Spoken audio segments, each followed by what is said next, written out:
Готовы? Начали. Атаки обоюдные. Рапиры, шпаги и сабли готовы. Владикавказ вновь принимает чемпионат России по фехтованию. На помосты в течение недели выйдут 350 лучших спортсменов из 70 регионов страны. Северную Осетию представляет внушительная сборная из 20 атлетов, в том числе и прославленная Аида Шанаева. Олимпийская чемпионка выйдет на помост только 15 апреля.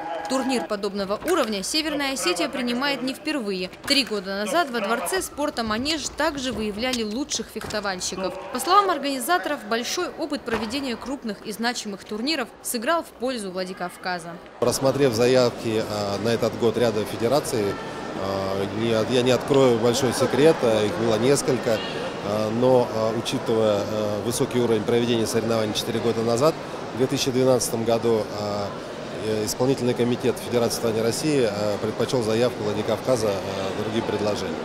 Поэтому я уверен, что мы не разочарованы будем этим выбором, и я думаю, что соревнования пройдут успешно.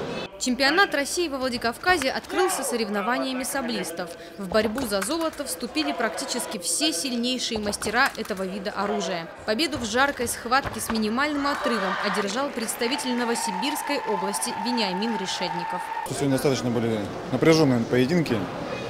Самый из напряженных боев в моем сегодняшнем фехтовании это был финал, поэтому и силы уже немного подсдались, и поддержка хорошая болельщиков для соперника, как ни странно. Поэтому, наверное, самый сложный был в финале, ну а в целом у нас еще впереди командные соревнования, поэтому мы будем копить силы и готовиться именно к ним.